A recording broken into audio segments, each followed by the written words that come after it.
Brazil Morocco বিশ্বকাপের প্রথম বড় ম্যাচ। কেন প্রথম বড় ম্যাচ? বিশ্বকাপে যতগুলো গ্রুপ স্টেজ ম্যাচ হচ্ছে তার মধ্যে এটাই একমাত্র ম্যাচ যেখানে ফিফা ওয়ার্ল্ড র্যাঙ্কিংয়ের টপ 10 যে টিমগুলো আছে তার দুটো টিম খেলবে। Brazil ranked 6th, Morocco 7th, last বিশ্বকাপের সেমিফাইনালিস্ট। সম্ভাবনা কার কতটুকু?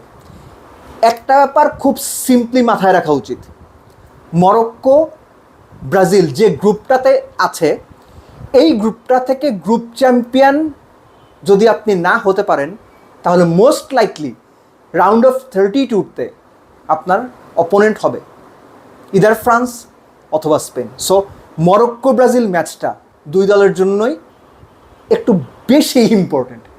ব্রাজিল দল মিশন হেক্সা, আমার মনে হয় এই যে মিশন হেক্সা এটা একটা চাপ হয়ে যাচ্ছে দিনকে দিন, দরকার নাই, বি নর্মাল।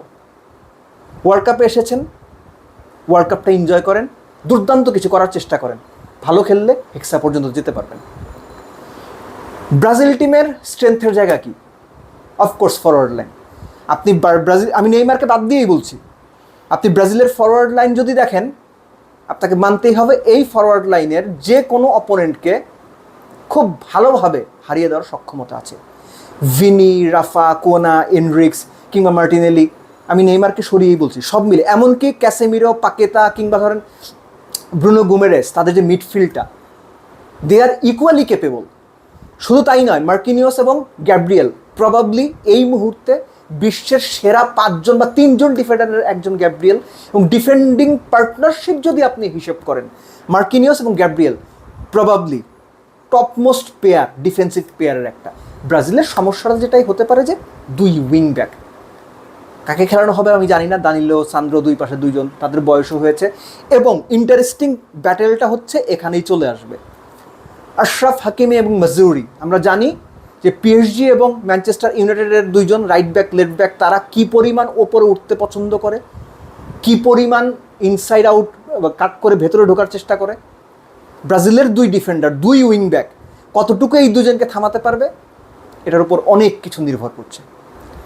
ব্রাজিলের ফর্ম যদি আপনি হিসাব করেন, ইজিপ্টের সঙ্গে বলেন, ক্রোয়েশিয়ার সঙ্গে বলেন, they played very good matches. জিতেছে পানামার সঙ্গে বোধহয় 6 গোল করেছে, এবং এই 3 ম্যাচে আবার 4 গোল খেয়েছেও ব্রাজিল। আপনি যদি মরক্কোর কথা চিন্তা করেন, ব্রাজিলের সঙ্গে মরক্কো লাস্ট খেলেছিল 2023 ফ্রেন্ডলি, সেটাতে জিতেছিল। আর বিশ্বকাপে একবারই তাদের দেখা হয়েছে 1998 ওয়ার্ল্ড কাপে, ফ্রান্স ওয়ার্ল্ড কাপে 3-0 গোলে মরক্কো হেরেছিল। বাট সেই মরক্কো আর এই মরক্কোর মধ্যে অনেকখানি পার্থক্য আছে। মরক্কোর যে দুর্বলতার জায়গাটা এই মুহূর্তে মনে হচ্ছে যে তাদের যে ডিফেন্ডার, টপ ডিফেন্ডার নায়েফ আগোর্দ, তিনি ইনজুর্ড, বিশ্বকাপ খেলতে পারবেন না। এটা একটা বড় সেটব্যাক। ইন্টারসেপ্ট করা, এরিয়াল অ্যাবিলিটি, ডুয়েল ওম, এই জায়গাগুলোতে লাস্ট বিশ্বকাপে হি ওয়াজ অ্যাবসলিউটলি ফ্যান্টাস্টিক। রিসেন্ট টাইমের ফর্মও তার ভালো ছিল। আরেকজন হচ্ছে আপনার এজাজুলি, রাইট উইঙ্গার।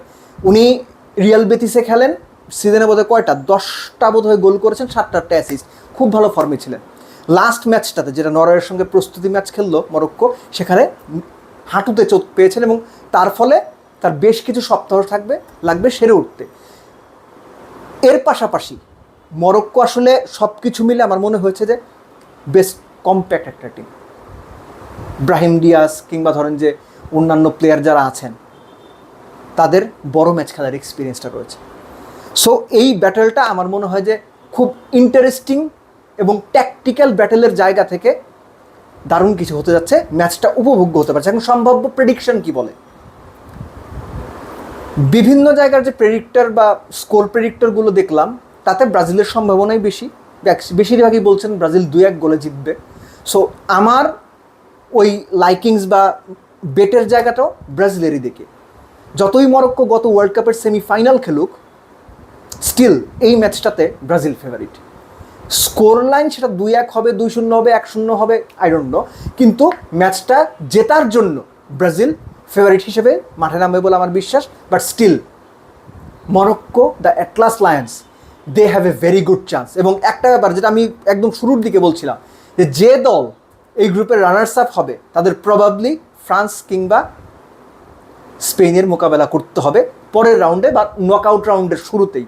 আর এই গ্রুপের যে বাকি দুই দল আছে, হাইতি এবং স্কটল্যান্ড, সো ওই হিসাবে আপনি ধরেই নিতে পারেন মরক্কো এবং ব্রাজিল দুই দলই স্কটল্যান্ড এবং হাইতিকে হারাবে। ওই ইকুয়েশন থেকে ব্রাজিল মরক্কো ম্যাচটা এই গ্রুপের লিডারশিপের জায়গাটা বা টপ স্পটটা এনশিওর করার জন্য, ফ্রান্স এবং স্পেনকে হারানোর জন্য এক্সট্রা একটা মানে লড়াইয়ের মাঝখানেও আরেকটা লড়াই হিসেবে তৈরি হয়ে উঠতে পারে। So let's wait for the match এবং expecting that will be a nice entertaining match. এবং দর্শক হিসেবে আমাদের প্রত্যাশাই অ্যাকচুয়ালি তাই, বা আমার প্রত্যাশা তাই, যে দারুণ একটা জমজমাট ম্যাচ আমরা দেখব।